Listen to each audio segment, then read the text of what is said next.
올해도 약 2주가량 남았습니다. 코로나19로 인해 올해는 어느 때보다 아쉬움이 많았던 해였는데요. IT 환경도 코로나19로 인해 많은 변화가 나타났습니다. 그래서 오늘 스마트 라이프에서는 올해 IT 산업은 어땠는지 정리해보는 시간을 마련했습니다. IT 칼럼니스트 이온 씨와 함께합니다. 어서 오세요. 안녕하세요. 네. 자, 매년 이맘때가 되면 한 해를 다 돌아보게 되기 마련이잖아요. 그렇죠. 네, 그래서 오늘은 IT 산업이 어땠는지 정리해 보려고 하는데 올해는 코로나19라는 변수가 있어서 IT 환경에 많은 변화가 있었죠. 네, 그렇습니다. 2020년 IT를 좀 짧게 요약하면 이 코로나19로 인해 네트워크 사회로 빠르게 옮겨가게 됐다. 이렇게 말할 수 있을 것 같은데요. 네. 감염 방지를 위해서 이 사회적 거리 두기가 좀 강제가 되면서 전 세계가 갑자기 인터넷으로 일도 하고 공부도 하고 쇼핑도 하는 세상으로 갑자기 변해버렸어요. 예. 덕분에 어느 정도 일상을 유지할 수는 있었지만 이에 따른 문제도 좀 굉장히 많이 나타났었거든요. 하지만 올해는 생각보다는 올해 초에 예상했던 대로 좀 흘러갔던 것 같습니다. 아, 네. 그래요? 올해 초에 보면 2020년은 인공지능이나 개인형 로봇, 5G, 가상현실, 또 모빌리티가 본격적으로 이제 쓰일 한 해다라고 전망을 했었는데요. 네. 실제로 이런 부분들이 올해 우리 사회에 좀 들어오기 시작했습니다. 예. 네. 그러니까 코로나19라는 예상치 못한 변수가 있긴 했지만 그래도 IT 산업은 좀 예상했던 대로는 진행이 됐다라는 말씀이신데요. 예. 자, 그런데 저는 가장 달라진 부분 하면은 아무래도 원격 수업이랑 재택근무가 아닐까 싶어요. 그렇죠. 이 코로나19로 인해서 어떤 여파를 가장 크게 느끼는 분야가 아닌가 싶은데요. 예. 덕분에 이 PC 시장이 굉장히 성장을 했습니다. 네. 시장 조사 업체 커널리스 자료에 의하면 세계 PC 출하량이 약 한 8,920만 대 정도로 전망되는데요. 네. 전년 대비 13% 정도 늘었습니다.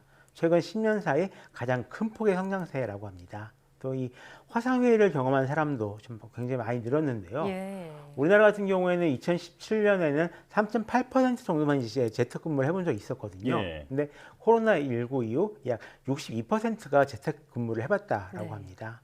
또 화상회의형 솔루션인 줌 같은 경우는 올해 인기가 많았었잖아요. 네. 근데 2020년 2분기 기준 전년 대비 매출이 355%나 이제 증가하기도 했습니다. 또 원격 수업을 위한 에듀테크 산업도 좀 크게 성장을 했는데요. 당장 교육부에서 2022년까지 모든 초, 중, 고등학교에서 온라인 학습 콘텐츠 등을 이제 사용할 수 있도록 어떤 체계를 구축하고요. 네. 2023년에는 통합 플랫폼 서비스를 본격적으로 실시하겠다라고 얘기를 하고 있습니다. 예. 또 이게 한국판 디지털 뉴딜 사업과도 좀 연결되어 있는 그런 내용이라서요. 예. 앞으로도 재택근무와 원격 수업이 좀 기본으로 채택이 된 하이브리드한 사회에서 살게 될 예정입니다. 예. 기본으로요. 자, 이렇게 집에서 수업을 듣고 또 근무도 하는 게 이제 일상이 됐는데 네. 그러다 보니까 인터넷 사용량도 자연스럽게 증가했을 것 같거든요. 어떤가요? 예, 일단은 2020년 10월 기준으로 봤을 때 인터넷 이용자가 좀 늘었습니다. 네. 그러니까 올해 이용자가 46억 한 6천만 명 정도가 되는데요. 전년 대비 1억 명 정도 늘어난 숫자입니다. 예. 데이터 사용량 같은 경우는 아직 일부만 보고되고 있는 상황이긴 한데요. 지난 6월 국제에너지기구에서 발표한 자료를 보면 2020년 2월부터 4월까지 전 세계 인터넷 트래픽이 약 40% 정도 급증했다라고 합니다. 예. 2010년 이후로 따지면 약 12배가 늘어난 그런 정도의 트래픽입니다. 앞으로도 이 스트리밍으로 영화를 보거나 게임을 즐기는 일이 점점 더 늘어날 예정인 만큼 지금보다 훨씬 더 많은 데이터를 쓰리라 좀 생각을 하고 있습니다. 예. 네. 그 코로나19가 또 장기화하면서 사실 전 세계적으로 온라인 콘텐츠 소비도 늘었고요. 또 이 동영상 스트리밍 서비스 넷플릭스 같은 것들도 많이 보시잖아요. 네. 실제로 사용량이 얼마나 증가했나요? 꽤 증가했는데요. 예. 넷플릭스 같은 경우는 이제 전체 회원 수만 해도 2억 명 넘었고요. 한국 가입자만 330만 명 이상이 됐다라고 합니다. 예. 개봉하지 못한 영화도 요즘은 다 모두 넷플릭스를 통해서 개봉을 하고 있는 그런 네. 상황이 되어버렸고요. 또 왓챠나 티빙, 웨이브 같은 이제 한국 OTT 서비스 있거든요. 이쪽도 좀 좋은 성적을 거두고 있는 그런 상황입니다. 예.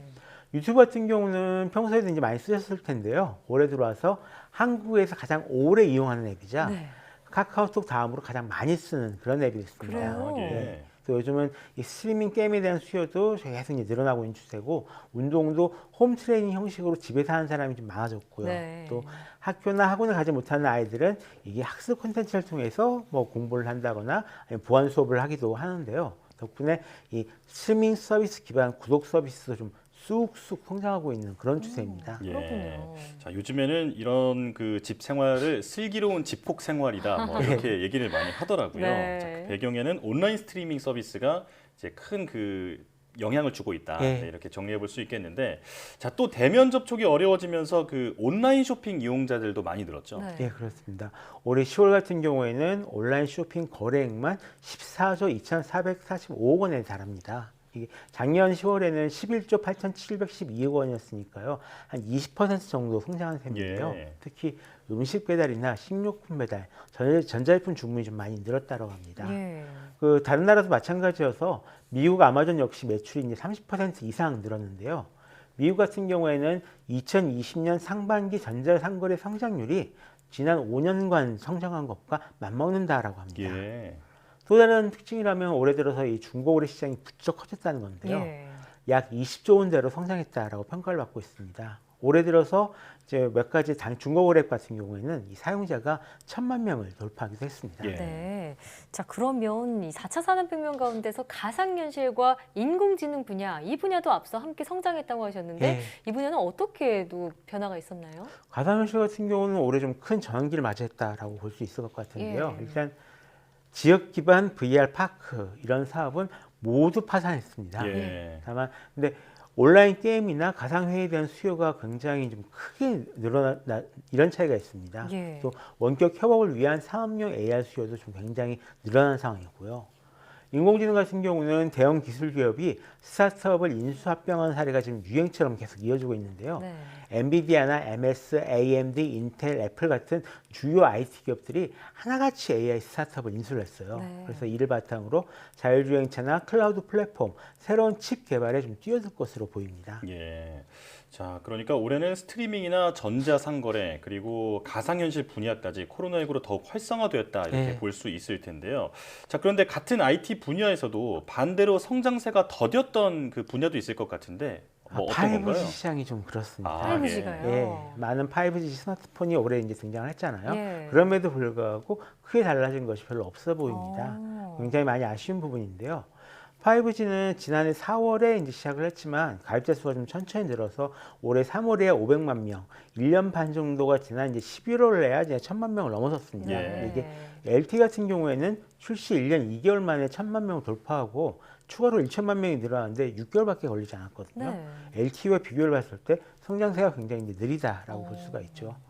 원래는 코로나19로 인해서 중국처럼 이 5G 투자가 좀 굉장히 늘어날 것이라고 얘기 들었는데요. 네. 생각만큼 늘지 않았던 점이 좀 큰 것 같고요. 대신 이 5G 요금제에 가입하기 싫은 사람들이 대거 알뜰폰에 가입을 하면서 예. 알뜰폰 가입자가 곧 1,000만 명을 넘을 거라고 합니다. 예. 네, 5G망이 아직 완벽하게 구축이 되지 않다 보니까 예. 신뢰도도 좀 낮다 이런 생각이 드는데 자, 올해 그럼 가장 눈에 띄는 혁신적인 부분이 있다면 어떤 걸까요? 사실 이제 이 IT 분야에서는 혁신이라고 부를 만한 게 좀 많이 없어지긴 했었는데요. 예. 올해 가장 눈에 띄는 제품이라면 역시 이 애플에서 만든 M1 칩을 단 컴퓨터들이 아닐까 합니다. 예. 스마트폰 제조 기술을 이용해서 컴퓨터를 만든 건데요.